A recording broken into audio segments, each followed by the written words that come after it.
detective thrill me. Thanks for joining us. We thought we'd dip into the toys turned into franchise movies this week with 2007's Transformers. We also are probably going to discuss a recently headed to the cinema toy line that recently came out. So we'll go into that a little bit more detail as well. Before we get to that, let's cover what we've been watching. What have you been watching, Jared, this week?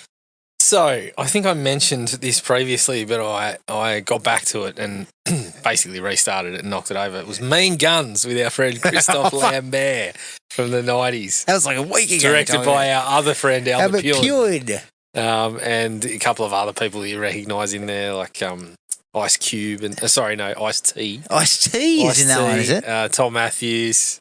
Tom Matthews. Oh, you put a H in it, Jared. You put a H in, you fucking gotta... You got yourself to blame, Tom. Correct. And what's his name that played Chosen in Karate Kid, and so he's in there as well. Look, it was a fun idea. Yeah. Essentially, it's like, there's a crime syndicate that takes like 100 people that have wronged them and puts them in a prison. And basically, it's like the last three surviving, you can leave. Yeah. So the idea itself was a bit of fun. Not something that we haven't seen, but in a context that had a bit of legs. It's super cheap. How was Christoph? Weird, as usual. Weird. It was weird. I actually thought Tom and Chosen were pretty good. They were kind of a pair that were constantly together, so they were working their way through together. And sorry, did you say it had Mario Van Peebles? No, I did not. What are you talking about? Ice-T. He's just fucking making. I don't know. He's in one with Mario Van Peebles as well. No, he wasn't in this one, and probably good for Mario because he had some struggles himself anyway. So yeah, he didn't need this. He had what's commonly known as a sophomore slump. Is it a sophomore? How long's the sophomore slump allowed to last? He was a sophomore for fucking 10 years. How fondly do you reckon he looks back on Jaws the Revenge? Well, doesn't he? He takes interviews. Yeah, I think he has a bit of a laugh. So he's a bit more sort of like he accepts it. Yeah. For what it is. Yeah. Mean Guns rubbish. Mean Guns, bit average, yeah. I went back to the Naked Gun with the Liam Neeson version. Yeah. Look, it was good fun. There was a few gags that I sort of forgot about or had sort of overlooked a little bit the first time round that I enjoyed. But all in all, it was the same sort of feeling of like, yeah, it was fun, but I was kind of wishing it was going to be a little bit better than it was. Yeah. Kung Fu Hustle. Oh, yeah. Yeah, I hadn't seen that in about, it'd be over. Actually, I reckon it would be 20 years since I saw that because I think I saw it when it was reasonably new. I remember that. It was good. Yeah, it is. It's good. It's got, some of the effects obviously are a little bit rough these days, but all in all, it holds up pretty well. The story's fun. It's very comedic as well. Like a lot of it is just almost flat out comedy. So yeah, it was good. It was good to check back in on. All right. A couple of cinema visits, obviously one we're going to talk about, but I did see Back Rooms. Oh, yeah. What was that like?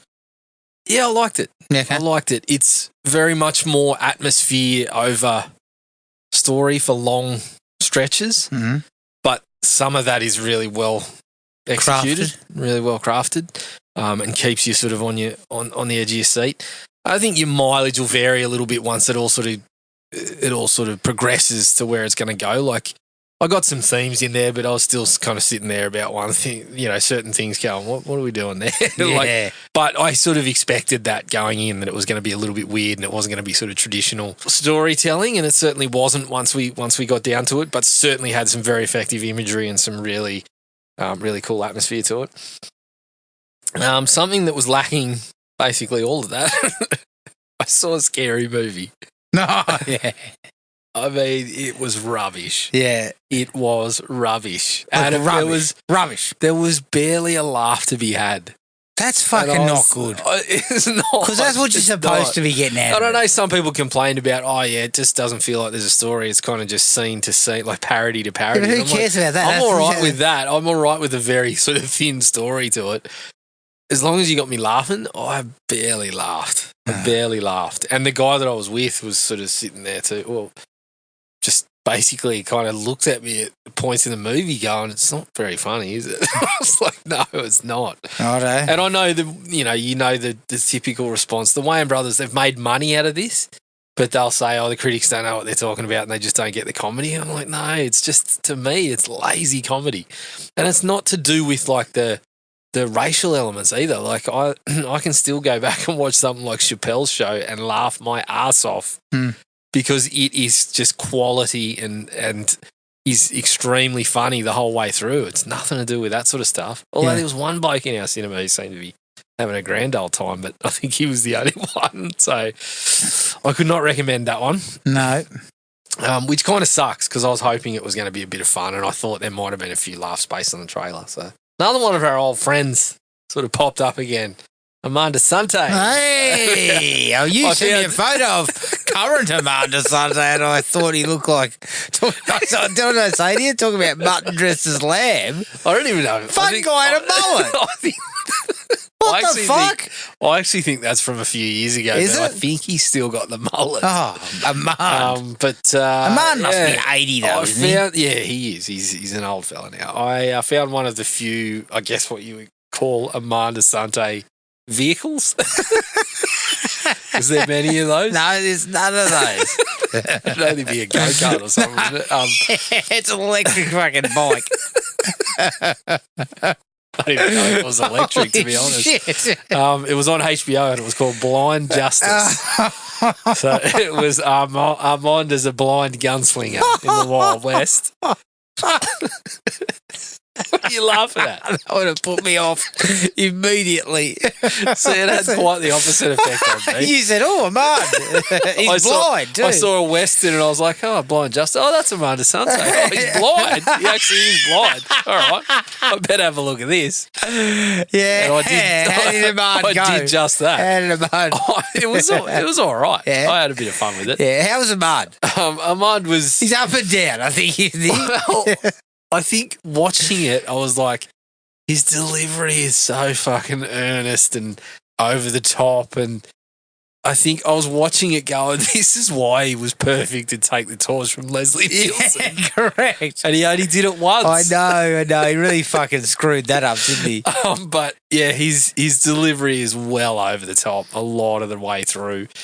But it was exactly what you would expect. You got Robert Davi as the villain. Funnily enough, playing a Mexican, which I don't know, that jives with Robert's politics these days. I don't think that jives with Robert's fucking ethnicity either. Well, it doesn't, but I mean, we expected that at this period of time. Shit. Didn't matter. I was half expecting to see Cliff Curtis pop up somewhere. Yeah. Yeah, grabbing a paycheck playing someone else. But yeah, I would kind of love to see Robert Davi getting around in his MAGA hat and someone popping up with a picture of him with a sombrero on in this movie and say, what's this all about? Can you explain this? I think we're missing a huge chance. Opportunity for comedy, I'd suggest. I feel like there's a huge chance there. So, look, I actually enjoyed it. It was just kind of exactly what you expect. It's the same. I think I've said it before. I kind of miss movies of that period where it's just sort of like you know exactly what you're going in for. You don't necessarily get it to the top level, but you just sort of finish. Well, Jared, with, it's like video store movies. Yeah, exactly. Basically, that's exactly the what movie it you was. came across with a box on the fucking shelves. Yeah, and you're that's like, exactly what it was. It was a HBO original from '94, I believe. So it's kind of like going straight to the cable stuff in the States, and it did the job. Did the job. Yeah. Obviously, there was a few things to talk about in that one, but the last couple I got to, one of them I don't want to mention. You have to. I'll mention it quickly. I have to. I started watching the ABC doco on Rolf Harris. Oh. Oof, jeez.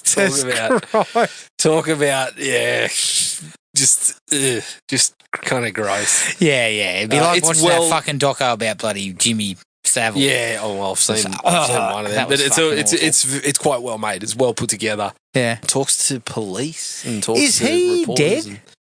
Rolf, Yeah. I thought he was. Maybe he's just locked up.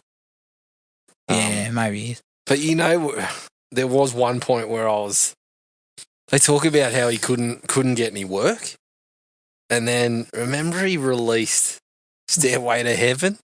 Oh yeah, With the wobble board and stuff, and they're like, it sort of prompted a comeback, and I'm like, why? how? When he's sitting there going, a stairway. Yeah, he used to do that sort of shit. shit. Fucking hell. I was like, oh god. So yeah, I was baffled at how he made a comeback. Yes, thankfully it was short lived. He has passed. He has. Yes. So yeah, that wasn't my memory playing tricks on me, but yeah, it's pretty seedy stuff. And the last one was one I'd been meaning to get to for some time, and I think we may have spoken about it. I watched The Fan with De Niro and Wesley Snipes. Oh yeah, Tony Scott. Have you not seen this before? I don't think I ever watched it. It's a bit over the top, but it's kind of good. De Niro's really good. Yeah. And De Niro seems game for some of the things that they're exploring, but the movie itself doesn't go is all just the way. sort of like, no, we're just gonna sort of do a sort of check the boxes sort of thriller. Yeah. But yeah, I enjoyed it. Yeah.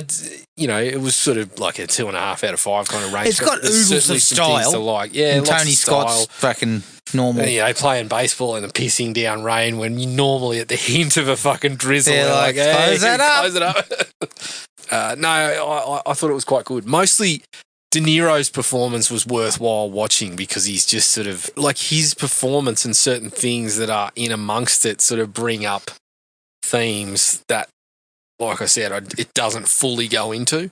Yeah. But yeah, it was pretty good. And I think I kind of wanted to compare it a little bit to Big Fan as well. Big Fan. I really like Big Fan. I think Big Fan kind of gets into some of the stuff that this one probably didn't. Plus it's more low key. Yeah. So yeah, it was good to get a look at that. Yeah. Tubey for the win again. For the win. All right, we'll get to our other one after I go through my bullshit. I started by taking up my offer of 3 months of free Apple TV and kicking off with what I would call prestige film that I'd been interested in watching. So I was happy to watch it, called The Lost Bus with Matthew McConaughey, which is a true story. Paul Greengrass, I believe, is the director. Really good. I swear, by the look on your face, I thought you were going to tell me you watched that Johnny Travolta one. No, fuck because no. it's on there. Oh, the what is it? Yeah, bloody Coach something or other. Oh, fuck no. It's on there. Not a chance. On Apple Telly? Yeah. Oh, man, no way. You'll have watched it by next week. I will not. You'll have watched it Because I by hate to next say week. this, Jared, just as a side note, but I don't see Apple TV lasting me more than about a month because there's not much on it. Well, that's one that's in a package for me. So I've just got it. Yeah, I haven't got a package. I got the 3 months, but I won't be extending. I can tell you now. We'll see about that. Nah. Once Johnny rolls you in. The only thing speaking of, how about that short little clip I sent you where they're laughing at him, basically saying he's cosplaying as a director when he's talking about why he wears the hat. Sean, stay out of the spotlight. Yeah, it's time to just slip off to the side. It's time to just buy a property well out of Hollywood and just spend some time to yourself. Yes, yes. You've had a rough go of it recently. Yeah. And we understand you've had a rough go, but let's just push away from making movies. So The Lost Bus is really good. McConaughey is excellent. Greengrass cuts down on the Greengrass's style, that shaky. Cutting the green grass. Cutting the green grass. But Greengrass's style, that kind of like loose camera, it's not like it's very much sort of like a doco, the way he shoots. It works really well here. And the story is fucking like big balls. It took a lot of big balls to be in that situation the bloke was in. And to get through it is fucking incredible, I reckon. So it's really good. It's really worth a watch. The other thing I watched on Apple TV, or I'm 2 episodes into, is the remake of Cape Fear. Not bad so far, Jared. It's very similar to the Scorsese film. Yeah. But what I think they've brought in is the whole like technology thing that now he can get at you in other ways. Yeah. Great cast. I mean, Javier Bardem, I'm going to say this, and you might not some people may not understand the analogy I'm going for here. He reminds me a little bit of John Lithgow, and I'll tell you why. He's an actor like Lithgow who understood when to go fucking way over the top. Yeah. But still found that worked at that time, but then could bring it down into this really fucking menacing shit. Yeah. That's creepy and scary. And every time you see him, you think the fucking guy's about to explode. Yeah. Like it's just, you don't know what's going to happen. I thought you were going to say Javier also does a shit Aussie accent. No, he hasn't tried that. He but also hasn't gone, have you no shame?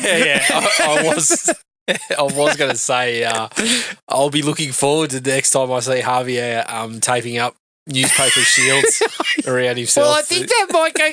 There's fucking something like that happened in the fucking show. So is this what we're comparing? It wasn't quite like that, but I was like, is this like Ricochet? That's not a comparison you want. Look, so far, for the most part. It's okay. It's probably tolerable because of him. Yeah, okay. And I think he'll make for a very good Max Cady.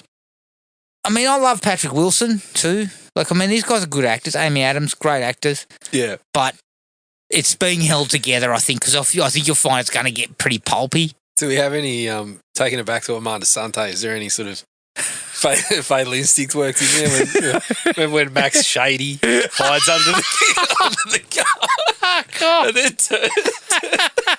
turns up to court with both ass cheeks being torn out of his pants? No, we haven't got to that yet, but maybe in the later episodes, Jared. That was one of the best things about that movie. So good. That was Remo, wasn't it? It wasn't Max Shady. Fucking hell, Reba. Is he in there? Oh, my God. I think it was Remo. So I watched a zombie film on Shudder called This Is Not a Test, which was just shit, Jared. Like, fuck me. Like, zombie films are so, like, there's not much new to say. Yeah. It's always the same thing. Always. Yep. Someone's been bitten, but we're not going to kill them, you know, or someone comes into our little fucking enclave and, oh, were they bitten? Were they not? Like, it just was fucking boring. Like, it was boring. And the thing that sucks is that it starred Olivia Holt, who I really like, and she gives a really fucking good performance. But the rest of it is just garbage. Like, it's just, she's just surrounded by a ton of garbage. Like, it was really bad. Just avoid it if it sort of pops across your Shudder watching list at some point. Yeah. Because I was trying to watch something on every streaming service. Well, because I had 10 days off. So I jumped on Paramount. Slim pickings on Paramount, I can tell you now. I got this horror services that would fit that bill. This horror film that starred Dakota Fanning called Vicious, and it was directed by the same guy who directed The Strangers. Shite. Just shit. You know, another one of these ones where someone's possessed and, you know, we do a lot of fucking loud noises to fucking try and scare you and stuff like this, and it was just rubbish. I then watched a slasher on, I think it was on Tubi. It was an Argentinian slasher called No One Will Hear You Scream. It was cheap, but it had a little bit of style, Jared. It had Jello influences for me, and it wasn't too bad. It was watchable. It was worth watching. Set in the 1980s, you know, like it was kind of had a cool vibe to it. I mean, it was nothing new or fresh, but it also gave a little sort of, when you got to the reveal of the killer, what you thought was the killer, they then kind of twisted again. And you didn't see that. I didn't see that coming, because they did that sort of classic thing of like showing you the scenes that you should have been looking for. This is where, you know, if you saw this tells you it was him, and then they twist again. I thought that was cool. Statham. I went to Statham's latest. Shelter. Jason, yeah, I love you. I love you. No, I do. No, I know you understand. You don't. Jason knows his lane. It's a toxic relationship, I think. Jason knows his lane, and I appreciate him for that because he knows that this is what people want to see him in. But we need to drop the, fucking ex-military fucking ass kicker who's hiding off the grid. We've now had about 4 of those movies from him in a row. And it's like, this is tired. It's tired. And also, again, I keep coming back to it. The great action movies are the ones where the person is not fucking indestructible. Mm. And he's just indestructible. Like, even though they try to sort of give him a relationship with a young girl to try and, as a father figure, and he does all right in that realm, but it's just every time we see him fighting, he's just fucking kicking the shit out of everyone. Yeah. It's like he's never in trouble. So it's hard to cop. It wasn't bad. It just was very sort of by the numbers. I watched a movie on HBO Max called Dead of Winter, which was with Emma Thompson. Mm-hmm. She is fucking excellent. Excellent. And this is the kind of thing I mean. That type of, you put this character who's got no skills in a situation where they're under the gun and it works. I mean, you take an Oscar-winning actress, not fucking Jason Statham. Usually you probably get a little bit better. Apples in my book. They're both English, close enough. But it works out pretty well until you get to the end when you realise why they're doing it. So that's pretty fucking loose. Oh, it's also got Judy Greer, and she's actually really good too. After that, here's one, Jared. I don't know if you've seen this one. I'd been looking at this on Netflix when it first released, and I just forgot about it. It's called In the Shadow of the Moon, and it had Boyd Holbrook and Michael C. Hall. Mm-hmm.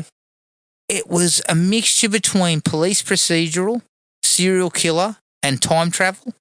It reminded me a lot of Frequency, and it was fucking good. Mm. I really enjoyed it. You got to swallow some shit. You've just got to accept that some of this is shit. Yeah, it's a bit sort of like if you look close, you'll realise where there's holes. Yeah. But I was in. It moved at a nice clip. It kept me hooked. The police procedural element early on had me kind of really wondering what the fuck was going on, and they take their time to kind of build what's happening. I liked it. What's happened to Boyd Holbrook? I like the guy. Yeah, he's a good actor. Yeah, I dig him a lot. Yeah. So check that one out if you can. I'd be interested to see your thoughts. Mm. I watched a Tom Hardy one-man show called Lock, where he's just in a car and he's on the phone with people. He's a contractor, building contractor, and his life basically starts to fall apart on this ride home. It's a cool idea. It's just a little bit slow. Not much really happens, even as much as they sort of try and sort of build in these things where he's got a missus on the side. He's not going to be there tomorrow when they do the concrete pour that they're doing, and he's ringing all these people and they're all getting fucking concerned and that. It's a good idea, but it doesn't really fully work. I went to Tubi and watched Guess Who, which is a slasher on there. Which not a good one. No, not great. The idea was kind of interesting because it was kind of about something called mummering. Yes. Which is like Halloween, but at Christmas time. Mm. But yeah, it didn't. She was a bit. I'd probably say she was a little bit cheap too, Jared. I watched a Australian shark movie on Binge, I think, called Fear Below, which was a bull shark in the fucking river. And they were trying to kind of this dive team were trying to get to the car because it was full of fucking gold bars. Mm. Look, it was all right. It was all right. I think Australia does shark movies better than anyone else. Yeah, we've had a couple of reasonable ones. Yeah. I mean, again, the bull was fucking roaring hard. Pretty hard. But look, it was serviceable. And the last one before we get into our big ticket, I watched $1 Million Baby. I really like $1 Million Baby, especially the fact that it kind of twists away from the sports angle into something else that you don't really expect. And performances are great. It's kind of late Clint. I started to enjoy late Clint, where he was the older kind of curmudgeon who with the heart of gold type of thing. Your Gran Torino, the Mule, all that stuff. Like it was always, he wasn't, Clint wasn't stretching, but they were always entertaining. Yeah. $1 Million Baby. Definitely acting though, by the sounds of the bloke. Yeah. I think he was acting. Yeah. I think the curmudgeon part fits. The heart of gold. The heart of gold was fucking, questionable. Clint's a great actor because he doesn't have a heart of gold. Yeah. All right, let's get into the big one, which was Masters of the Universe, Jared. I had a lot of fun with it. Yeah, same. I think they took the right approach, which was kind of take the piss a little bit. Yeah. Make it more comedic. Don't take it too seriously. Mm-hmm. Because I think if you did take it seriously, I think you were going to find yourself in a fucking world of trouble. Look, I know some of the criticism has been that there was too much of that, and I can probably say, I'll possibly agree that we tried to get a little too much mileage out of certain aspects of it, like the names, for example. Yeah. But in saying that, I also did laugh at a number of the points where they leaned on that. Yeah. But I also had a really good time with it. I thought the cast were all really good. Everyone was game too. Things. That was part of it. Like you had to really accept that this is a bit kind of silly. It's a bit silly, but by the same token, it's just a fun sort of popcorn movie. Yeah. And it really, to me, achieved that end. I would think so. And I think they nailed the kind of the fan service. Yeah. I think it's a good example of I think it's a good example of we don't have to take everything so seriously. Yeah. We can just enjoy the ride. Well, just because we're remaking a property that was kind of silly back when it was a kid's cartoon doesn't mean we have to make it fucking serious. Yeah. We can go down the silly route, and they did. And I think they did a pretty good job with that. Yes. And I could have, if they wanted to make this kind of movie but just not worry about anything to do with Earth, I'd have been fine with that. Yeah. Because that does come with a couple of moments. I mean, there was one in particular where I think I kind of looked at you with a sort of look on my face going, what's this all about? Some of the Earth stuff was a little... Yeah, that was... Yeah, but even then, there was parts on there where I got some good fun out of it. And say something like the comic shop, which had a whole bunch of Easter eggs and was kind of amusing, and I had a laugh at that. So yeah, I think the strength of it for me was that I thought the cast was really good, especially when we're spending a lot of time with Nicolas Galitzine and what's her name, Camille Mendes. Yeah, and I thought they were both bang on. Yeah, and so was Idris Elba. Yeah, he was fantastic. So, and it pains me to say it, but Leto probably steals the fucking show. He was good. His Skeletor is kind of camp almost. Yep. But in the right sort of way. Yes, it's not as silly as the show, but there's definitely silliness to it, and he's spouting some of the lines that I didn't expect. I thought they would just drop. Yeah, So I got plenty of mileage out of that. I thought some of the characters were really sort of looked faithful, but looked really good. Yeah, something like Trapjaw, I really liked the look of. So yeah, all in all, I was mostly positive on it. I had a really good time with it. Yeah, I enjoyed it. We talked about whether there'd be a sequel. Doesn't look great financially, but as you said, what's the bar? What's the financial bar here? Because this is an Amazon movie, so yeah, that's right. What do we consider success? I mean, we considered a fucking documentary about the president's wife to be a success when it made fucking nobody whatsoever. I think one person might have said that was a success, but you know what I mean. No, I think so. The thing for me is the metrics of just saying, all right, it's flopped. Okay, well, great, but they told us Red One was great for them.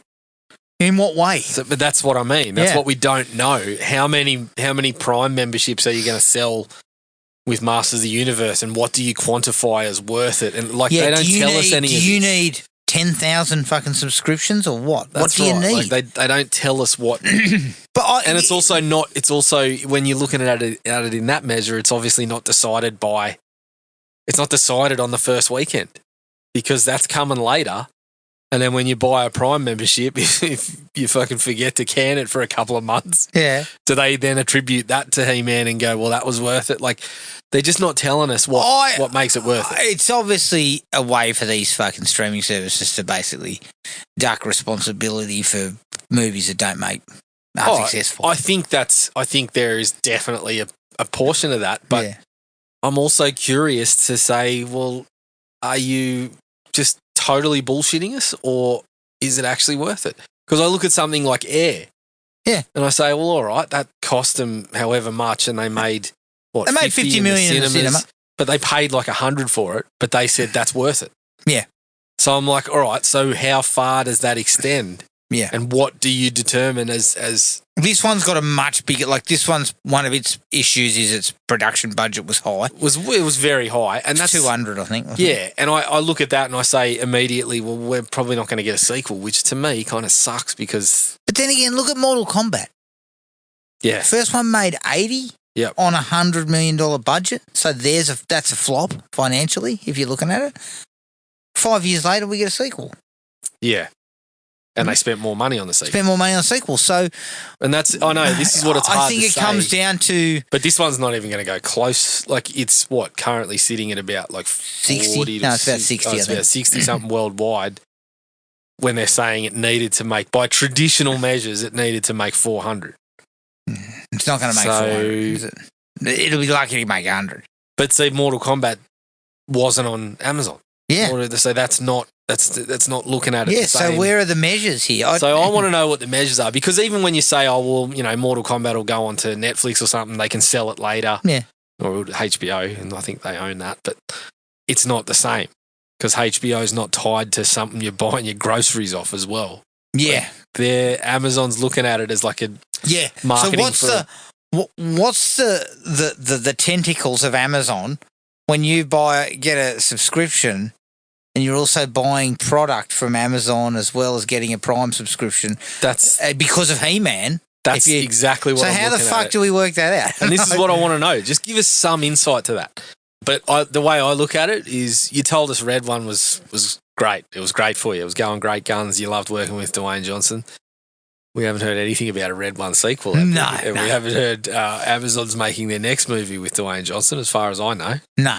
So I'd suggest that maybe it wasn't as successful. No. And then looking further on that, I'd say we're probably not getting a He-Man sequel. Which really I sucks. think is disappointing.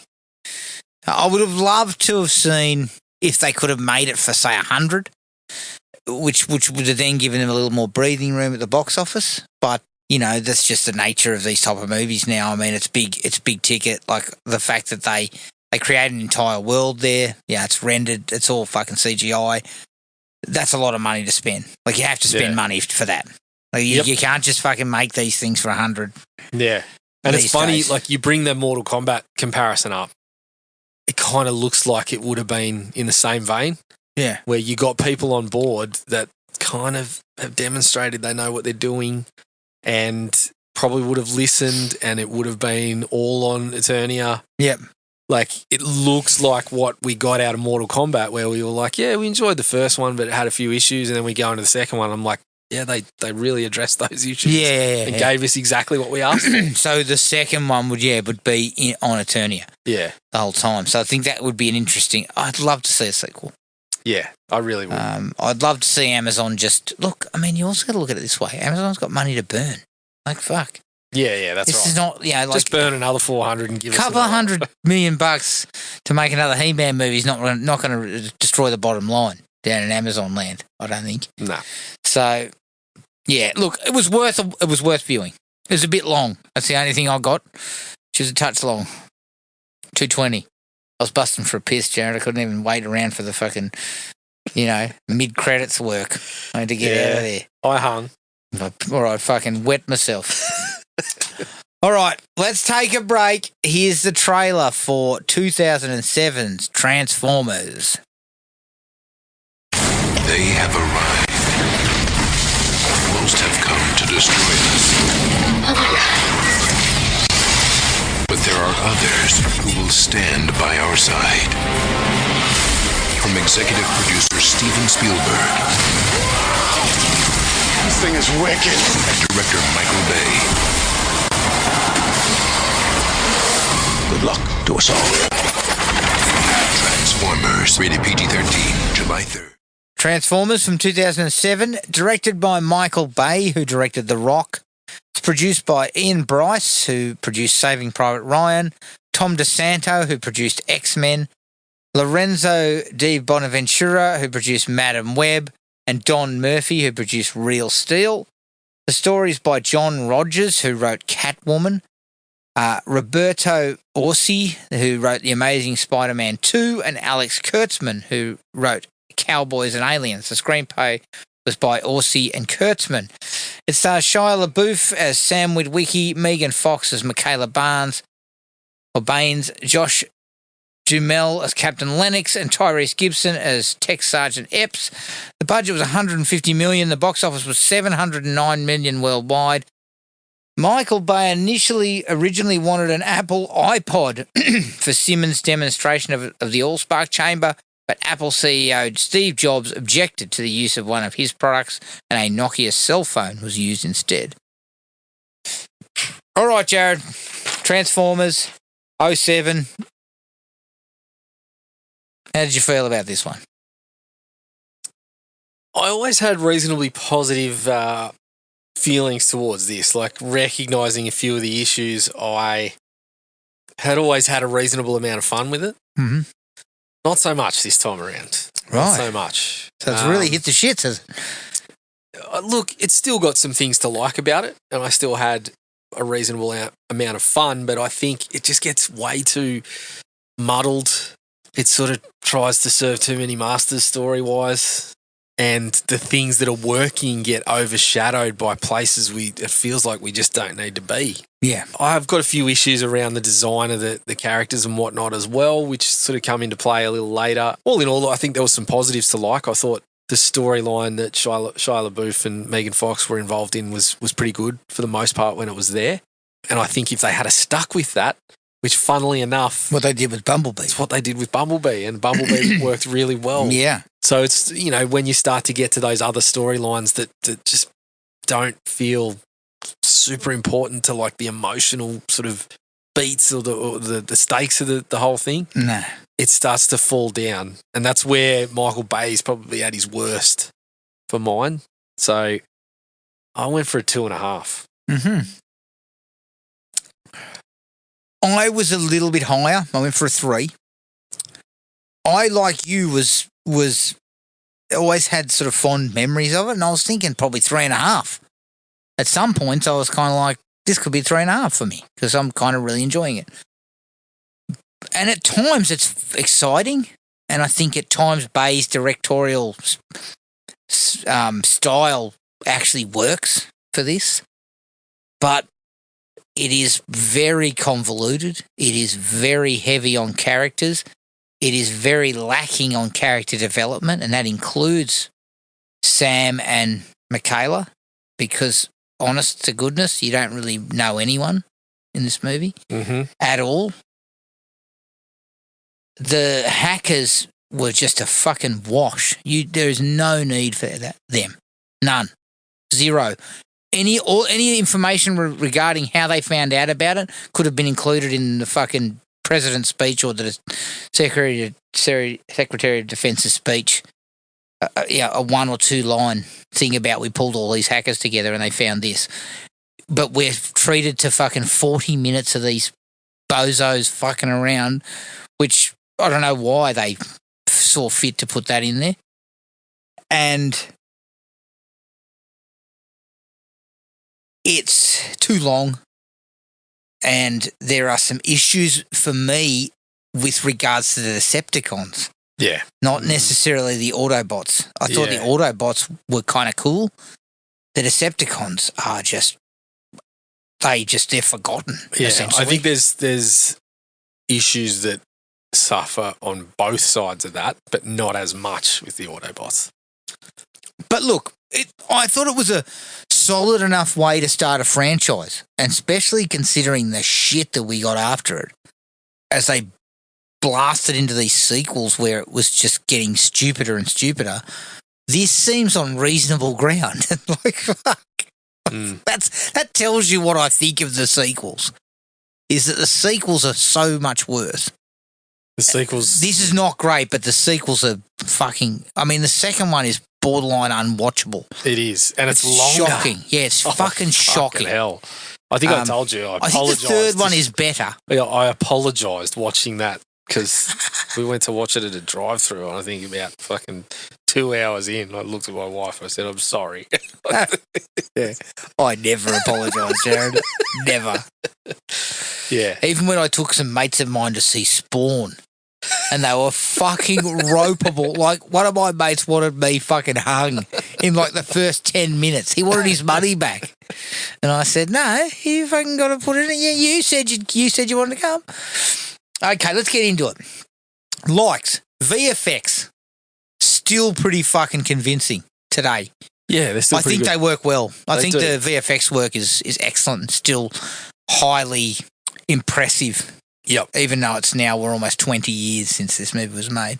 Yeah, definitely. The effects are certainly not one of the issues with what I had. The transformation with some of the effects looks. are awesome. Yeah, Like, they work really well. and that fucking that nostalgia of hearing the sound, and they start to change is really cool. Yeah, that hit. That really hits. Yeah, that's the nostalgia bit where I was like, and I remember first seeing it and getting fucking all nerded up over that. Yeah, definitely. So that stuff works. I've got problems with the characterizations, but the cast is actually pretty good. They're pretty good in terms of their performances, in terms of like Shia LaBeouf is a likable presence in these sorts of movies. It's kind of weird to look back on, like when you see him in something like this and something like Holes, which I watched not that long ago with my kids. Like you can see why he was tagged as like a talented actor. He's very good and he fits perfectly for this. I mean, he popped up in things just like Constantine and iRobot just before this. And it might be an unpopular opinion, but I think Megan Fox is all right too. Yeah, I think she's okay. She's got some things to deal with that were beyond her control. Yeah, I'll get to that. It's definitely not because of her, but the way that But I think they work. I think them together on screen is fine. Fine, absolutely. I'm going to chuck this out there. I would have been okay with a little more Josh Duhamel and Tyrese. Yes, I think those guys are pros. Yeah, who know how to in a certain role. Yes. But I think that they deliver whenever they're there. Yeah. The problem is that's where we get that issue of like, we've got fucking 3 separate storylines. Well, we've actually got 4. Well, that's going on. That's kind of what we kind of. And they kind of don't really gel. Yeah, if you want to put it. I agree. When they're there, just kind of, and we're in the midst of an action scene or something like that. They work well. Those guys are fine. They're very, very useful. Yeah. Look, there's a bit of humour. There is. And some of it works. It does, for the most part. Some of it works okay. I'm going to throw this in there. Bernie Mac. So good. You know what? Bernie Mac's like fucking Robin Williams. I miss the guy. Yeah. Whenever I see him, I'm like, fuck, I wish I could see some more Bernie Mac. More Bernie Mac, yeah. I love that thing where he talks to Bobby Bolivia. Yeah. It's just like the country, but without the runs. I think I actually think that might be my favourite scene in the entire movie. What does he say? Is his mum calling out to him? Oh, across the street. Yeah. And he's like, get me a rocker, bastard. He's great value for like in 5 minutes of screen time. He fucking steals. Yeah, he steals the whole it. lot. Absolutely steals it, and it's kind of like, I mean, you're getting the comedy to start with because he's putting on the really good kind of used car sort of pitch. Yeah, but then his reactions to when she'd start going sideways. I mean, I was in hysterics when he's climbing into that other car and Bumblebee kind of hits it with the door. Yeah. He jumps out the other side. He's like, hey, I'll get a sledgehammer and knock this road out. Hey, Manny, get your clown costume and get a couple of hammers. Yeah. I loved him. And It was fucking it was such a cool little cameo it from was him. so good. And it's just, it kicked off some of that humour. Some of the humour stays through the film. Yeah. It's to varying degrees of And I success. think it works better when it's trying to be a little more humorous. You know, and this is something that I'm going to talk about later, but I think it also works with his family. I think Shia LaBeouf's parents and him together in scenes is excellent. That brings the childish sort of like cartoonish element. Yeah. When they're trying to fucking hide out in the backyard. Yeah. And that stuff's pretty funny. I mean, that whole scene, I couldn't stop laughing when he's knocking on Shia LaBeouf's door and his mum's there going, he's going to start counting. And then he starts counting. She's like, oh, no, he's counting. He's counting. Then he opens the door and goes, what can I do for you? He says, why didn't you open the door? I am opening the door. Yeah. And his mum goes, are you masturbating? And the husband goes, oh, Judy. That's between a father and his boy. Yeah, like that stuff was really good. Yeah. It seemed like the parents were sort of perhaps like improv kind of. Yeah. They were doing some improv stuff, but the dad gets the little bit extra at the car yard and that sort of stuff. Yes. And gets the chance to sort of establish that, but then the mum comes in and just fits magnificently as well. Like that's the sort of stuff that I could have done more of and where I felt we should have stayed for more. Yes. Agreed. I do like the opening voiceover. We get a quick fucking Soldiers 5. Yeah. On the Autobots, Decepticons. And Peter Cullen's voice. Yeah. Like, you couldn't do it any other way, could you? Yeah, and we quickly establish that. We don't have to establish it by showing it to everyone. Yeah. Right? So we establish it with a quick voiceover. Yep. I didn't mind the attack on the airbase. Yeah. It's shit's exploding everywhere. It's pretty like I like the fact that they're hacking the network. Like I got all that and I appreciated all that and I could see how that then links up with Sam. Yes. And that's all fairly straightforward. That's where I think the army stuff is working. It's useful, yeah. Yeah. So I was okay with that. The fact that the car is Bumblebee, it's not as successful as what they did in Bumblebee. Like Bumblebee got that right. The idea of your first car, the connection, but then it just happens to be this fucking robot. Yeah, kind of halfway there. Yeah, it's halfway there, and they smartly use the radio, but in Bumblebee they use it much more. Yeah, and they really build the relationship, which they don't do here. And it's one of the things that actually works really well about Bumblebee and establishes like a bit of a personality to him. Yes, like Bumblebee is one of the few through the entire picture where you're always like, oh yeah, that you know who it is, yes. for starters. Yes. Which isn't always the case. But I do, at the very least, I like the fact that they try that. That's boy in his first car type of angle. Yep. It's not fully successful, unfortunately, which I'll get to in the dislikes. It's not fully successful. No. I really, the attacking Qatar with the scorpion thing. Yeah. That plays to the Bay strengths, though. Directorial strengths. That is good. This is one of the things where I'm like, I really do like the scene. But it doesn't belong. Really, is that what you're saying? No, not necessarily that it doesn't belong. That's where I start to get a little bit, and some people might start to, I'll talk about it later. It's where some people might say, oh, you're just being fucking nitpicky or nerdy about it. But that's one of my problems where I'm like, let's look at some source material for this one.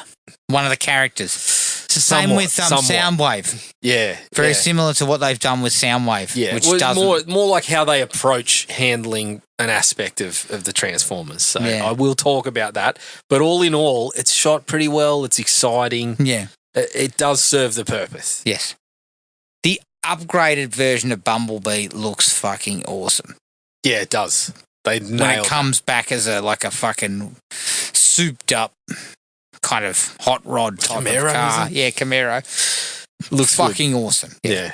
And I like how it comes about, how it's kind of like a little bit of pride somewhat for Bumblebee. He gets the shits and flicks them out of the car. Yeah, and then just drives around in a circle, comes back. Yeah. Looks cool. There's some pretty cool visuals in the sequence where all the Transformers fall to Earth. Yeah. And then they assemble. It takes a few minutes and we kind of get the Autobots rolling out. Like there's one where one of them comes up out of the pool in front of the little girl. And it's really cool to see Optimus Prime for the first time. You know, we see the truck, you know it, there's certain colourings and stuff like that. Yeah, and I think this is where you get a good sense of, like, I mostly land on the Transformers look good. Yes. Like, there's some things I prefer. Like, I would have preferred the design to be a touch cleaner and not necessarily seeing, like, so jagged. They're all very jagged and cables and shit. It's just like there's certain points where you see it and it just looks like a mess of metal and... Yeah. Which I don't love. I would have liked it perhaps to be a touch cleaner and a bit more reminiscent of the cartoon in that way. Yeah. But mostly I think it's positive. And Optimus Prime, as you said, does look really cool with the flames and that sort of shit, like those the design on the paint job and that sort of thing. Optimus looks the closest to what the original version is. Yeah. I think. Yeah. Because it's still got the front end as the chest, still got the faceplate thing, so it's a bit easier to like you're not fucking covered in like wires and jagged mouths and shit, which is what a lot of the others have. Definitely. Just before that too, this is where some of the humour that gets me is actually pretty juvenile, but I couldn't stop laughing at the bloke that was the cop. Yeah, was talking to him about the drugs. You wanted you checking this outfit, he said. Yeah. And he's like. You got drugs on you, and then he's like, mojo. Is this what the kids are doing now? A little bit of mojo. I was like laughing at that. Yeah, and that was when he was like, yeah, you eyeball my piece. Yeah, and then he goes, "Are you on drugs?" That was all right. Yeah. That was a good laugh. Johnny Turturro pops up briefly. Yeah. And acts like a fucking weirdo the whole time. Yeah. But I kind of got some laughs out of his fucking shenanigans. Yeah. For a portion of that. It's a I've got negatives to that, unfortunately. Yeah, it's one of those... Not because of him, it's more because of the whole idea behind where he's working for. It's one of those ones where you look at it and you're like, this bloke would never get a job like this in the real world, but as a piece of entertainment, it works. He's doing exactly what you kind of. You know, I'm fine watching him go to work, and he's the kind of guy that you know is a high level actor, and he's very much aware of what he's being asked to do here, and gives you what he's been asked to do. And unfortunately, the whole idea of who they work for does not gel. So this is where I could have done with a bit more of the parents. Like I got another good laugh when the agents are sort of busting into the house and the dad's there going, "Oh, could you stay off the grass?" That's right. Yeah, that's right. And also the earthquakes. Yeah. He's like, look at it. It's fucking destroyed. And it's because, someone stepped on it. Like one of the Transformers stood on it instead. Yeah, that was good. Some of the stuff there is good. The fight on the freeway with Optimus and I don't know which Decepticon it is pretty fucking cool. And it's shot. They transform while they're driving. Yeah. And they duke it out. And there's a really fucking awesome shot of like one of them coming through a bus and it explodes and he's covered in flames. And it's good use of like slow-mo. Yeah. It's good use of slow-mo for us to be able to place who's who. It's a really cool sequence. Yeah. And it works really, really well. That's where his style, Bay's style works. Mm-hmm.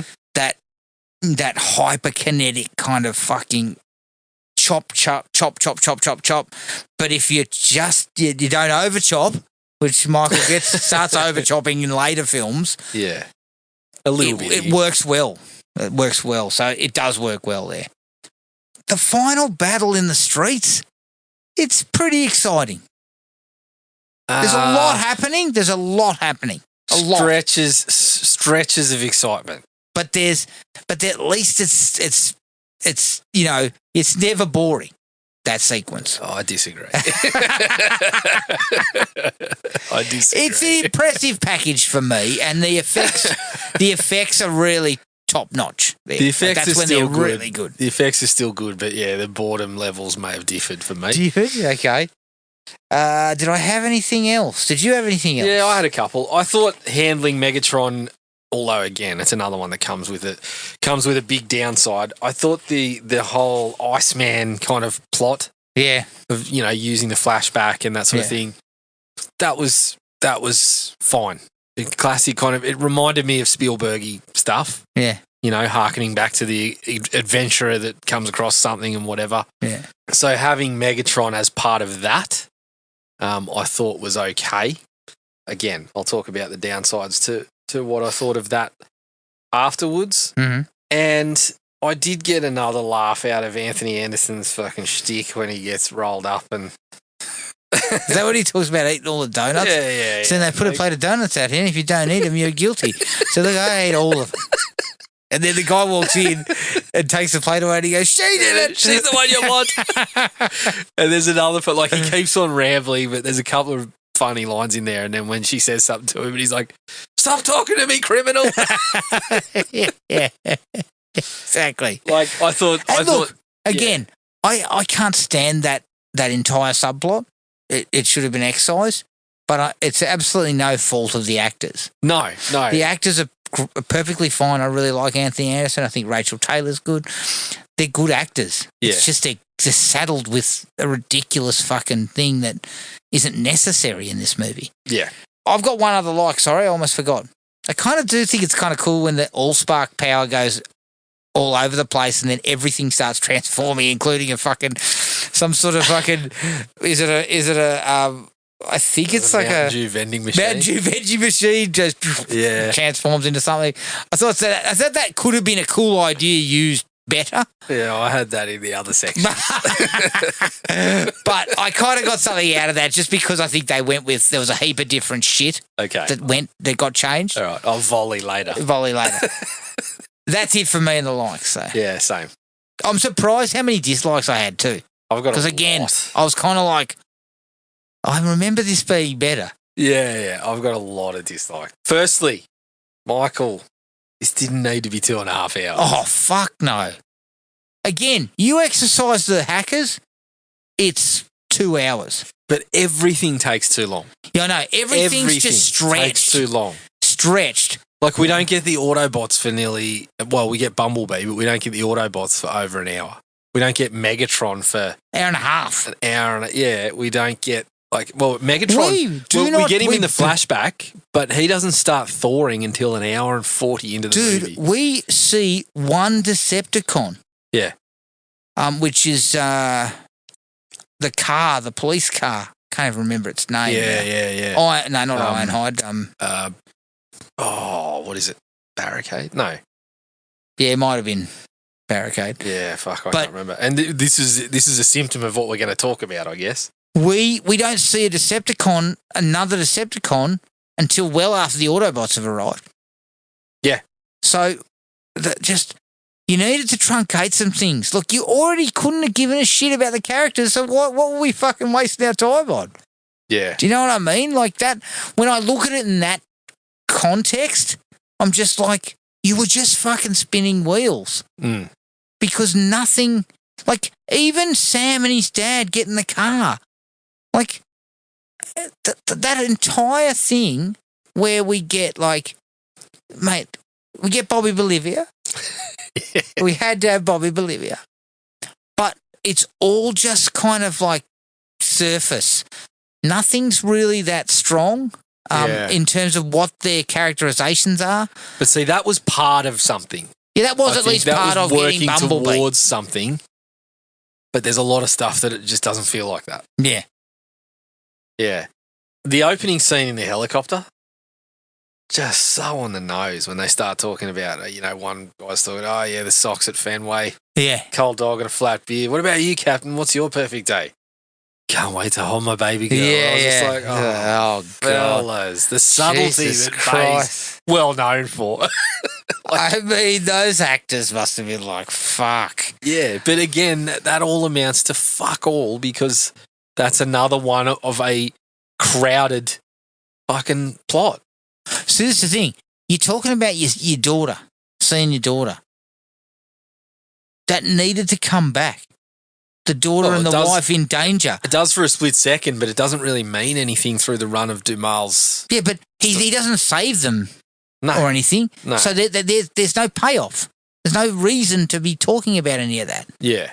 And that's what I mean. Cut that shit because you don't need it. Yeah. These guys are good actors. You just give them the fact that they're a fucking special forces group that's doing that's out overseas, and they've run into these. Someone things. just needed to say, Michael, this is fucking way too long, and see all this stuff that you've got here. Rubbish. It's shit. It really is just actual shit.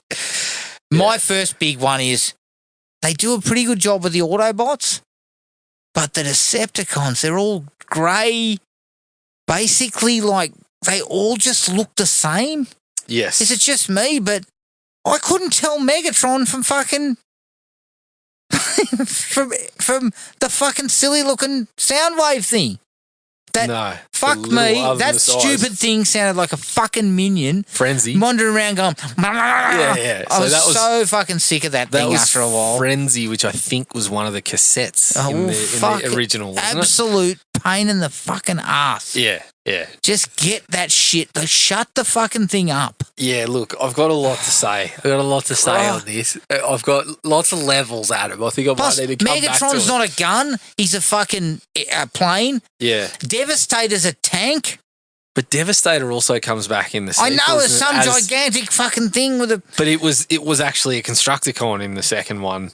But it was just shit. It was fucking ridiculous. It's making me angry just thinking about the sequels. They change a lot of the Decepticons for some reason. Yeah. Well, it's not like...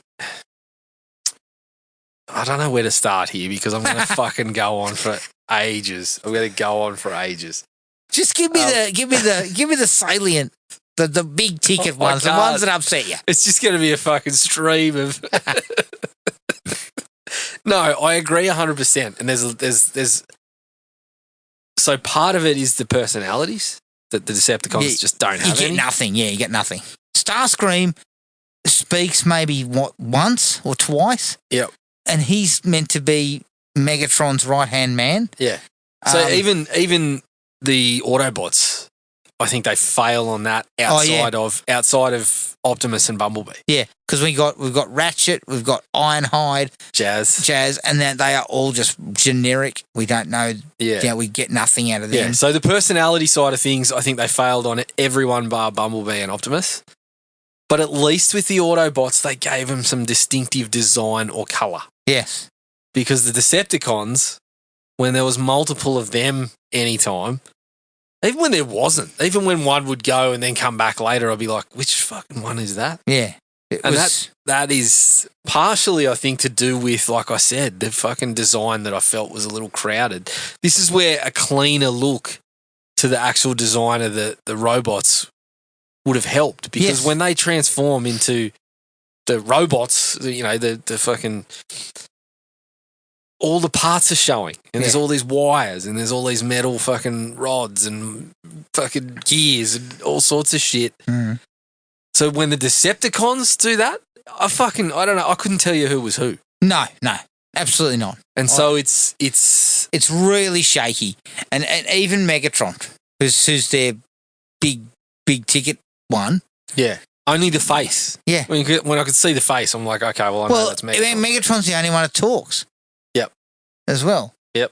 So they really fluffed that. They really fluffed it. They did. Do you want me to get onto my issues with Scorponok? Was it Scorponok? Scorponok. was that what it was? Fucking hell. So I really dug the intro of the Decepticons with the chopper. I thought that was really good. Yeah. Did not need a holographic pilot. No. Would have worked better without it. No. We had a holographic pilot later on as well. Yeah. We don't need that shit. I don't want that shit. The issue that I have when Scorponok comes into it, the scene is cool. Going under the sand. But I just don't think, and this is where I'm going to sound like a fucking nerd, they didn't need animals in this one. Yeah. I mean, that's stuff that comes in. Yeah, later. To later transfer. It's always, we in early on in the old Transformers, we got the fucking Dino. What were they called? Was it Dinobots? Yeah, Dinobots. Yeah. With Grimlock and that, and we had the Sharkticons and things like that, and then we had the whole series of Beast Wars, which they ended up going to.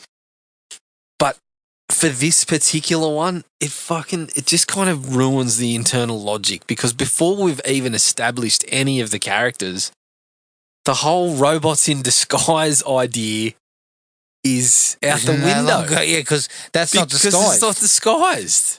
It's just a big metal fucking thing. Yeah, so I was looking at that and I'm like, you've really fucking screwed the pooch on this one. Yeah. You really screwed the Scorpion here. Yeah, you fucking screwed the Scorpion big time. So it just to me, it stuck out like, I was just looking at it going, why is that there?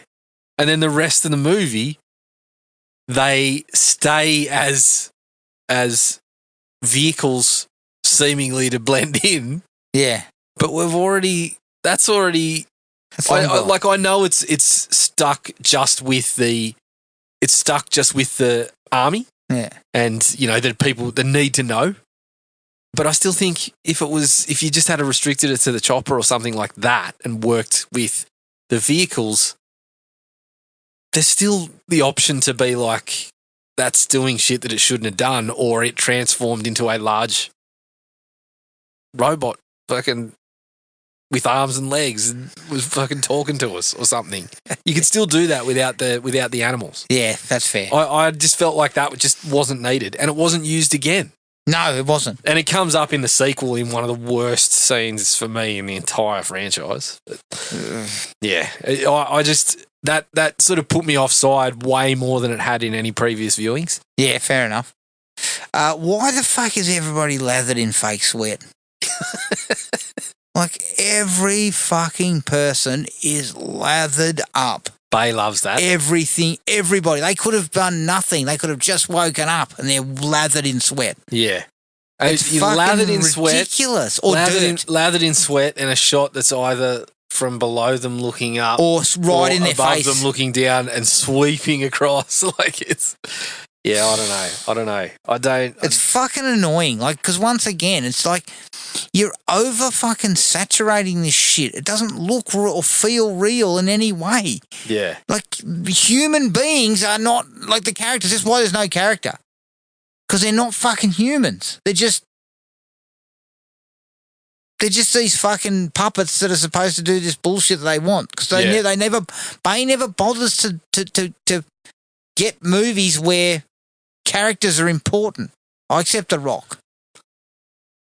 Debatable, but I do like that movie. At least we know those guys. Yeah. And there's some effort in making them fucking sort of three-dimensional. What about Armageddon? 5 stars on a good day. Fucking on a good day. No, but Armageddon, you know what? Those good days must be few and far between. I will watch Armageddon fucking 10 times before I watch this again. Yeah. Definitely. Armageddon's fun. Well, Armageddon's fun. And it's exciting. Like, yeah. And I would describe this, certain patches of this as fucking grueling. Grueling. I ran a half marathon, Jared. I felt a bit the same after this. Yeah. But no, Armageddon is as I don't know, we're off the track here, but as fucking cheesy as Armageddon gets, when the emotional beats actually happen, some of it gets you. Yeah. Because A, you've got fucking real good actors. B, the fucking stakes are a bit there. The stakes are actually there. There's no stakes here. Armageddon balances the humour, fun, and action stuff. Yeah, way better much better. I mean, Armageddon's long too.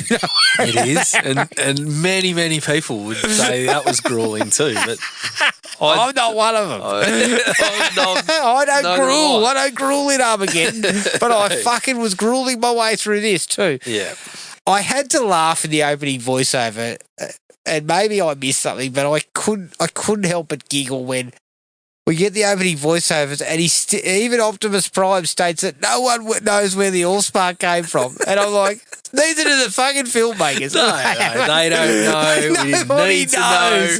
Like, I reckon it was put in late. They I were think going you like, should have taken that oh, approach shit. to a few things. In Yeah, this movie. correct. It was just like, but it was so laughable. It's like, you guys don't even know where this shit came from. No, like, you don't get you've got it, this bullshit you're trotting out, but you don't know where it's coming from. Was that another thing? Like, was that hell. another thing? You know, something like Ben Affleck might bring up and then get told to fuck off. And that was the thing. This was when Bay was in such a position where he could just trot out anything. And even when Ben Affleck's asking you, well, It shouldn't would be we just... easier to teach astronauts to drill than drillers to go to space. Hey, Fuck off. shut up. All right. Johnny Voight. I think this is what he meant when he talked about making the best movies to save Hollywood. I think so. Because he's fucking stiff as buggery too. Like, he's really stiff. Yeah, Like, again. he's a good actor. This is the guy that's telling us that Hollywood needs to be saved from all these shit movies. And the last two things I've watched him in were this and Anaconda. So Yeah. John, Pot calling kettle. Yeah. How about? but John's got many kettles, Oh, he's and got, there's a few of them that he's got fucking kettles boiling everywhere. yeah. He's really stiff as the Secretary of Defence. He's yeah. We needed someone a little more gravitas. You know? Well, see, I'm not Johnny's biggest fan, but I also think it's just another role that's Yeah. like, did we need it there, or could it have had someone else's role sort of combined with that to give Johnny more to do? Yeah, maybe. Like the guy's fucking hanging out on a limb. He's got Yeah. nothing to work with. Yes. It's hard. And another one for me that, in a similar vein, I just feel for Rachel Taylor, because I don't think she's all that bad. I know she was, I don't know, would you say she was pretty green at this point in the career? She was, but I thought she was okay. I thought she was okay, but it's like, what are you even doing here? Yeah. Her and Anthony Anderson, it's... That entire And fucking like thing, you said, the pair of them are quite likeable, but Yep. yeah. that entire, I think it amounts to about half an hour's worth of film. Just cut it out. All No. it needed to be was 2 lines or something when the Secretary of Defence talks about how they're under attack. Well, yeah, you roll it into, the Secretary of Defence is in that room and someone says, hey, we've found this, blah, blah, blah. And then they come back later and, it's this. Yeah. It's evolved, whatever. But instead we send them on a wild goose chase that involves Anthony Grandma's Anderson. house. or But what whatever. irritates me is we have picked up the best hackers in the world, in America, to look for this. And Yeah. so what? Anderson's not on the list? No, that's right. So When I have to go out, dawdle out and spend fucking 15 minutes pissing around with that? Yeah. It's so ridiculous. Like, and again, Bay was not a green filmmaker at this stage. Do you know what I mean? Yeah. It's He not had like runs he on the wouldn't have. board. It's not like he wouldn't have known. My God, this is boring. Like, Yeah. that's what the fucking editing room's for. You know what I think it was? He just went too big. He just went way too big. Like, Yeah. if I look at something like Bad Boys in comparison to this, Bad Boys is pretty tight. It involves police agencies and stuff like that, but it's still... Well, it's pretty simple. Drug dealer doesn't- versus cops. Yeah, That's it it. doesn't fucking balloon out to... We go from a Is Armageddon suburban tight? kid... I don't know if tight's the word for Armageddon, but I'm not going to hold that against it. Yeah. You know that it had ballooned when Billy Bob Thornton tells Ben Affleck, you know what? Before Titanic, this was about me and Bruce. It had nothing to do with you. Jesus Christ. Oh, dear. So I think that, but this is what editing's for, Jared, Yeah. is to look at this stuff and go, what's the point of this? It's for someone to come back to Michael and say, look, this goes for 2.5 hours. I reckon you got 45 minutes. I mean, I don't know about you, but I looked through the producing group here. There's some fucking savvy operators who had been around the block. Now, you know, like, I can't believe that one of them's not going, Michael, this is shit. Yeah. Like, what's all this? Yeah. We don't need any of this. We need to fucking concentrate on Sam. Sam and Bumblebee and Michaela. Yeah. Don't worry about all this shit. No one cares about that. And let's get to the fucking robots belting the shit out of each other. Yeah, that's right. And unfortunately, it sort of gets to the back half of the movie. Like, you can still have them involved in this bigger plot that comes together with an agency, but we ended up with two very different agencies, didn't we? We got Sector 7 or whatever they're called. And we had another. Well, we had Defence. We had Defence, but then of course Defence doesn't know about Sector 7. Like, we don't need two layers to that. It's a pretty straightforward story. Fucking hell. So yeah, that's a problem. Oh, Jared, not tight like Bad Boys. Jared, maybe I'm gonna cop some heat here. I don't know, but the way that Bay shoots Megan Fox is just, it's fucking like a leering old man. Yeah, it is. And people will argue, oh yeah, but you know, this is like, you know, young boys fantasy and shit like this. Yeah, but it's not even the same as the way he shoots everything else. Yeah, but I'll tell you the problem with that is that's, I mean, you say young boys fantasy. Well, he's shooting it like if these are school kids, well, then there's a bit of an issue with the fact that you're saying, well, I'm going to shoot them in a sexual way. Yes. Even though they're, you know, older teenagers. Look, that's a bit of an issue, Michael. Like, I'm not a prude, but I'm saying that even in the context of the film, you're shooting it differently. Yeah, yeah. Because, but it looks like you're a fucking leering old scumbag. Like, the way it's shot just looks like somebody who's just kind of creepy. Yeah. And I know, like, what I've said doesn't, like, it's something that was not unusual in cinema at the time. Yeah. And we all know, you know, we know oftentimes they're casting people in these roles and they're like, well, they're actually adults. So Michael's excuse is, well, she's an adult, she's signed on for this role, this is how I'm going to shoot her or whatever. I kind of get it, but it's just like, it's sort of not needed. No, it's not needed. The parts of the movie that work are more towards the Spielberg sort of approach, which doesn't have that. Yeah. And it just feels like, okay, well, we're just going to chuck it in there because I like the look of that. Yeah. From Michael's perspective. I don't get it. Yeah. And I found that it brought nothing to the table other than it kind of looked a bit creepy to me. It comes off as creepy because that's kind of, as we said, these are all things that Bumblebee seems to get right. Yeah. It takes a similar approach to begin with, but it's tight. It's tight. But it does away with some of this stuff. But that's also, not necessary. they spend more time building the relationship between Haley Steinfeld and Bumblebee that they didn't do here. Yeah, that's right. They didn't do it. They started with it and then they kind of went away from it. Yeah. And Jared, there are portions of this film where Sam is not even around. For lengthy portions. Yeah. Sam and Michaela disappear for about fucking half an hour at one point. Which is an issue. In the guts where I'm just kind of like, what the fuck are we doing? I thought Shia LaBeouf was the star here. Yeah. But he's sidelined by all this mumbo-jumbo about hacking and fucking, you know, Sector 7 and all this kind of rubbish. Like, Bumblebee still has that because John Cena's in a military role, but it's not as overt. It's not as broad. It's not in there for as long. Yes. I don't think. Tight. So even your mistakes are tight. How long does Bumblebee go for? Oh, it's Bumblebee's not 2 over hours. 2 hours. Surely. Wouldn't be. Travis Knight's got more sense than that. Well, no, he hasn't because we just saw his latest movie. It was fucking 2.5 hours. Oh, shit. Yeah, but you do that once you let off the leash at him. Dude, let me tell you the fucking worst part of this movie. When they have this awful lame attempt to give Michaela like some backstory when Sector 7 turns up. Yeah.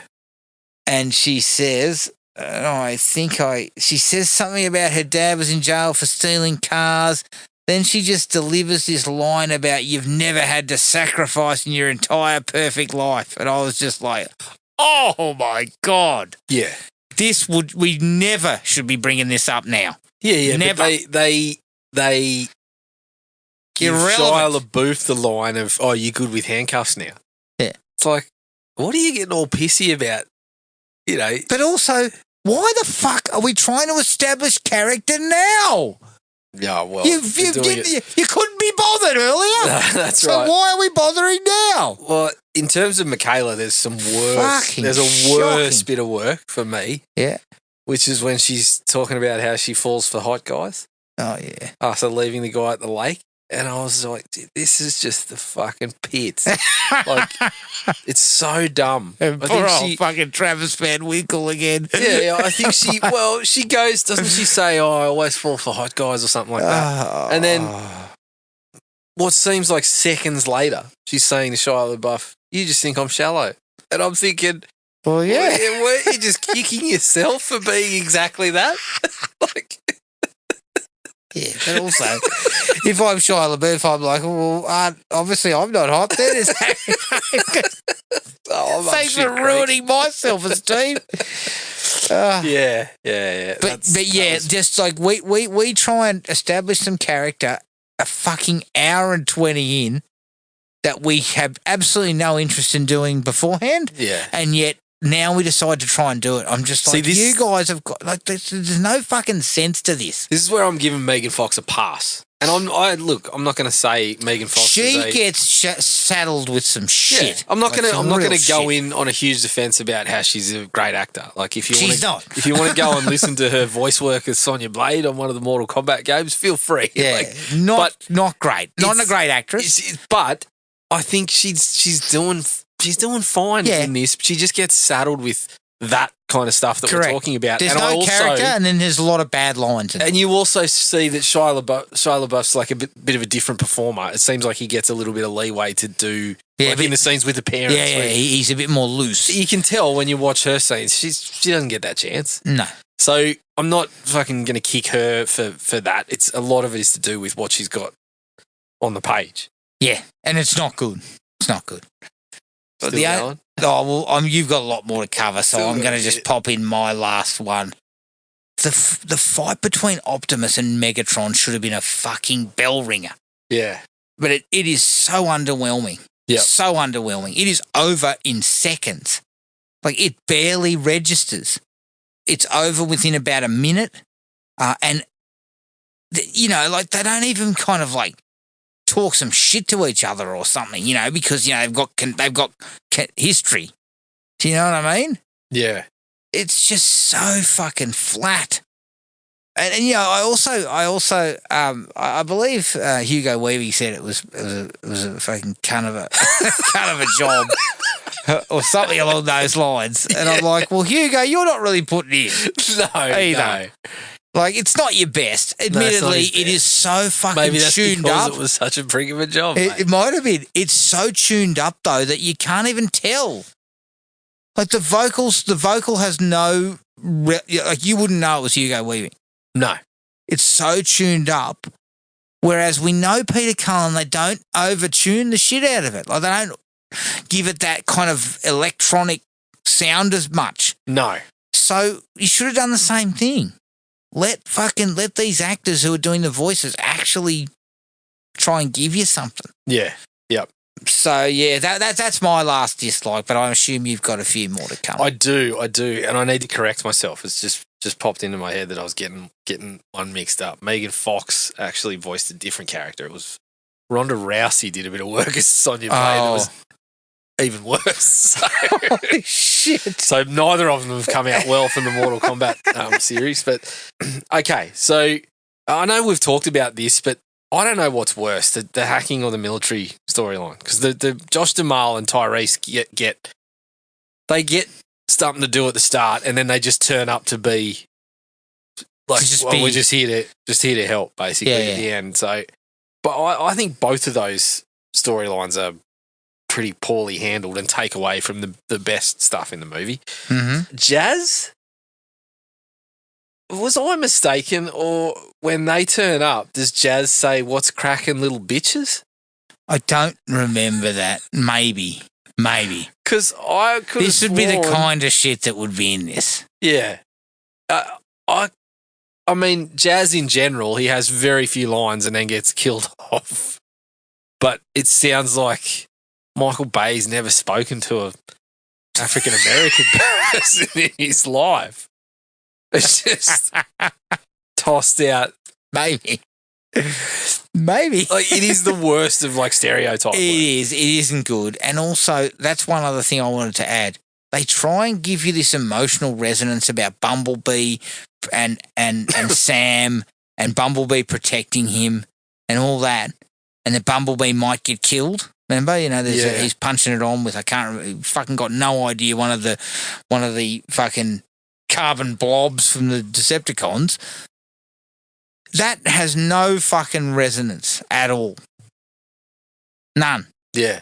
And again, I hate to keep harping on Bumblebee does that really well. So when they're finally they're in the shit and Bumblebee's getting whooped a bit, there's an emotional core. You care. You want Bumblebee to survive in that movie. Yeah. In this one, I couldn't give a fuck. Yeah. I was just waiting for the fucking clock to finish. Yeah, I was watching the clock myself. Yeah, that was not great. No. But yeah, Jazz, I mean, I'm not going to say, like, there's obviously a few issues around Jazz for the same reason in the original cartoon, but it never felt like that tone deaf. It was pretty fucking bad. I think Bay actually does worse in the series, if I recall. But anyway, Guarantee you he does. Bumblebee essentially pissing on Johnny Chichiro's character. Yeah, that's the stuff that Michael's just missing the mark on, isn't he? Yeah. We don't need that. The dog lubricated on my foot. That stuff was fucking bullshit. Yeah, well, then you get Peter Cullen having to stop lubricating Bumblebee or something like that. It's like, fucking hell, guys. No. I know it's kind of for kids, but you can get laughs other ways. But that's one thing I'll say, Jared. Some of it is for kids.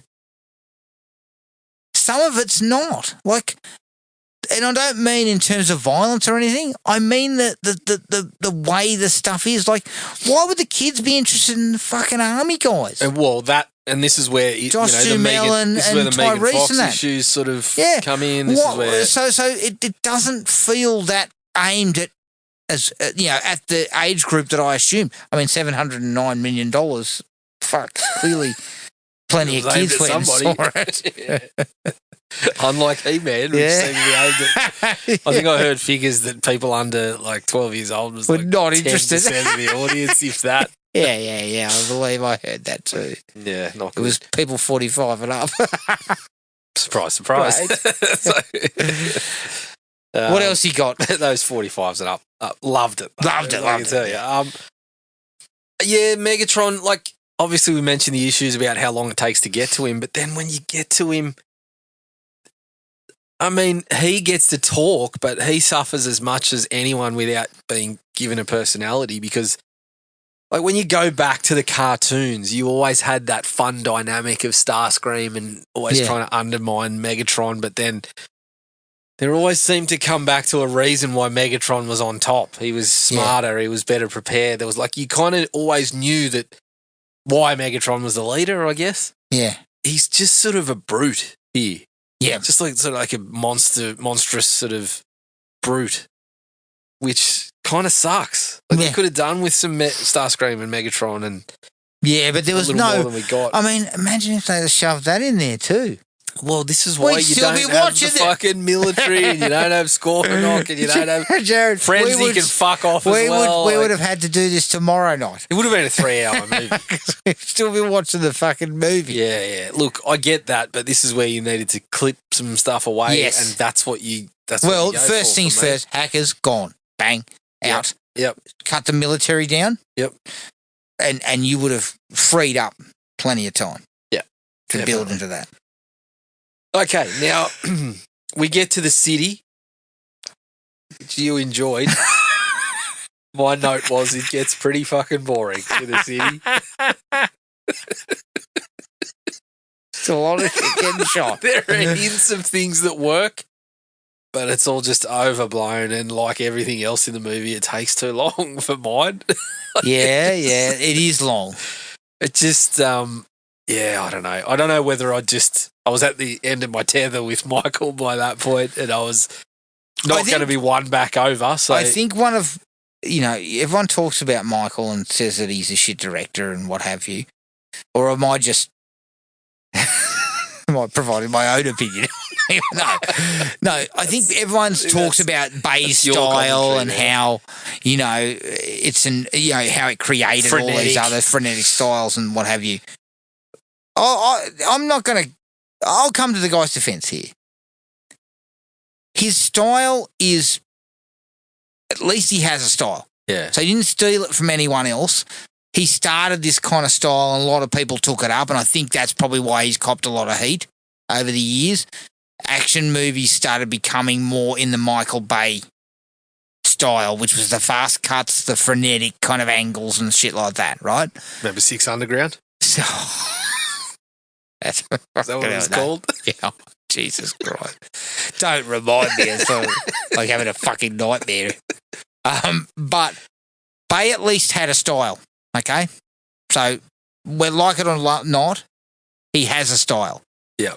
When it's nicely harnessed, it works. If you watch Bad Boys, if you watch The Rock, if you watch portions of Armageddon, you can see that the guy has skill, right? He's skilled as a director. And he's also one of these directors who has clearly very comfortable with high logistic type of films where shit's blowing up and everything's going on. He can handle that. Yeah. The problem he's got is he's self-indulgent. Yeah. He's in love with the fucking military. Yeah. Like, all of these movies have this fucking military shit in it, like that. You know what? I reckon I've always had this thought, and it's not coming from nothing, but I always get this feeling that he really wanted to direct Black Hawk Down because he was in the Jerry Bruckheimer stable, and Jerry went, oh, no, let's go to someone with a bit of credibility. Because you can see it in things like in Bad Boys 2, he kind of throws in a bit of that sort of shit. He does that one. He did that one with John Krasinski, 13 Hours or whatever, which is absolute fucking garbage. Like, if that was his Black Hawk Down would have been a fucking incomprehensible mess. Did Jerry give Michael the Hulk Hogan? Doesn't work for me, brother. Was that what he was telling you? Here's my ideas for Black Hawk Down. I think Jerry gave it these ones. We've already made a deal with Ridley, mate. I'm sorry. But he became self-indulgent. The more successful his films, the more self-indulgence came into it. And I don't think people were willing to say this is, we need to tighten this up. Because he was a cash cow. Every movie he made was successful. So, think about it. He had Bad Boys, The Rock, fucking Armageddon, Pearl Harbor. Yeah. Transformers, all of them are huge successes. Michael longs for those days now. I bet. He wishes he was making those now. Yeah. So I just found that he got overindulged on all sorts of stuff that it's not necessary in this kind of film because, as I said again, what's the army got to do? What are young kids going to give a fuck about this or who the hackers are? They're not going to care. They just care about the fucking robots. Yeah. So get the robots in there. So I feel like it's one of those movies that even though we see a lot of robot stuff, there's not enough. Considering how long the movie is, the fights between the robots, not actually much of it. No, minimal. So, yeah, I think you're right. Like, Michael does Yeah, he does. He takes what you're saying is evident through the whole movie. Yeah. That's partly why everything takes so fucking long. So yeah, I only had one more on the list, which it's only small. Probably don't need to talk too much about it. But given what you mentioned before, I guess I better mention it. My exact note was, even if it's brief, everything turning into Transformers is far less cool than they thought it was. Yeah. Funny thing is, I thought it was cool. So I don't know. Maybe I just turned into a curmudgeon. No, maybe I was just fucking shopping for anything that would excite me. Because I tell you what I saw when they started changing. Turns into a fucking monster. Wow. Well, they should have just learned from Stephen King on how to use vending machines in movies. That's all you need to know. Yeah, that's right. Cop a couple of Coke cans in the bills. It's much better. Exactly. Much more acceptable and highly amusing. Squash someone with a steamroller and everyone's happy. Everyone goes home feeling like you've given them their money's worth. Correct. But yeah, like when I saw him doing that, all I saw was more frenzies, and I was like, "Oh fuck, man!" Well, yeah. Thankfully, thank Christ, it doesn't go more than just one. No, they just show the transformations, shot, and that's it. They don't bother. They don't bother to go into it any further. But yeah, Jared, in a way, and I don't want to actually do this, but it might almost be worth looking at the others too, to see just how fucking bad they are, because. I was initially coming into this thinking 3.5. Yeah. 3.5 minimum. Could potentially be a 4. I love this movie. Like, I loved it. But I think I'm a bit like you. Maybe not as badly, but the viewing was not as enjoyable. No. As I just remember. So I'm worried because I fucking hated the second one. Like, hated it. Yeah. With a passion. I can only imagine how bad it must be. Yep. Like, it must be shockingly bad. Like, I mean, I'm game, but fuck, you'll be hearing from me. Fuck. But you know what? There's about 6 of them. Yeah, well, I've watched the back end reasonably. I watched the one that had the beast. Well, I can't remember what it was called, but it had the beast. Like, is it the last night or no? No, it was after. I think it was after Bumblebee, and I didn't hate that one. Obviously, Bumblebee I enjoyed. So look, hang on. There's 3 of them. With Bay. Yeah. There's another one. Revenge of the Fallen, there's Dark of the Moon, and there's the last, I think it's called The Last Night, which has the Dinobots. And then I think it went Bumblebee, and there was one after that. But hang on. We shifted though. So we had the first 3 had Shia LaBeouf. Correct? First 3? Yes. Or the first 3? I thought maybe first 3 had Shia LaBeouf. Rise of the Beasts, was that the last one? That might have been the last one. First 3 had Shia LaBeouf. Then we shifted to Mark Wahlberg. Is that correct? Did we not have 2 with Mark Wahlberg in it? No, I don't think we had 2 Is it 1 or 2? I think we had 1 with Wahlberg in it. And then we had Bumblebee. Yes. And then Rise of the Beast. And who was in Rise of the Beast? No one of note. Okay, so Rise of the Beast. I think Rise of the Beasts had that the dude that's in Twisters, Anthony Ramos. Oh yeah, is in that one. So yeah, we have. Is Rise of the Beast a Michael Bay movie? No. Is the Mark Wahlberg one Michael Bay? Let's go a quick rundown. I've got the list here. Okay. So we had Transformers. We had this one, obviously. Then Revenge of the Fallen was directed by Bay and had Shia LaBeouf and Megan Fox. Rubbish. And Dumal and Tyrese, they were all back. Then we had that was Dark of the Fallen. Moon. So Dark of the Moon, I don't think, does that have... Yeah, so that's got Shia LaBeouf, but... It's also directed by Bay? It's directed by Bay, written by Aaron Kruger, your favourite. Your favourite and mine. Fuck, although the problem is Aaron also wrote fucking Top Gun Maverick. And he wrote Part 2. Then it was Age of Extinction, which is the only one with Mark Wahlberg. Is that directed by Michael Bay? That is directed by Bay. Okay. Also written by Kruger. Sorry. So that's when you get to Bumblebee. Hold. What was the box office on that one? I don't know. Fuck. The box office. I just wondered because surely everything was tapering.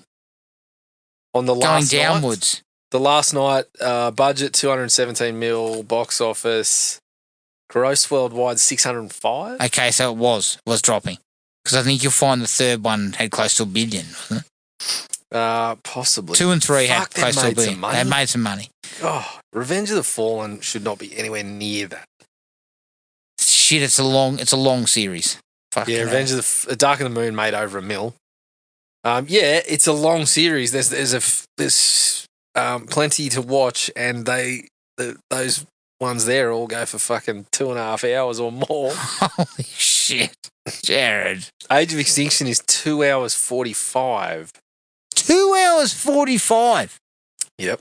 Actually, no. Sorry, there is two. The Last Night also has Wahlberg and Anthony Hopkins. Talk about slumming. Fucking hell. Anthony, what are you doing? So yeah. And then, I don't know, like they've basically rebooted now, haven't they? They did Transformers 1, which was animated, and that was all right. But also didn't make any money. Like, no, it didn't. I think you'll find it'll be a while before we see more Transformers stuff, I think. Although supposedly Bay's sniffing around another go at it. So, I don't know. Oh, you've had your turn. Yeah, okay. Well, look, that was Transformers. Michael, we don't have the attention spans for fucking TikTok videos these days. Yeah. Unless you make it in small 30-second fucking blocks, I'm not watching it.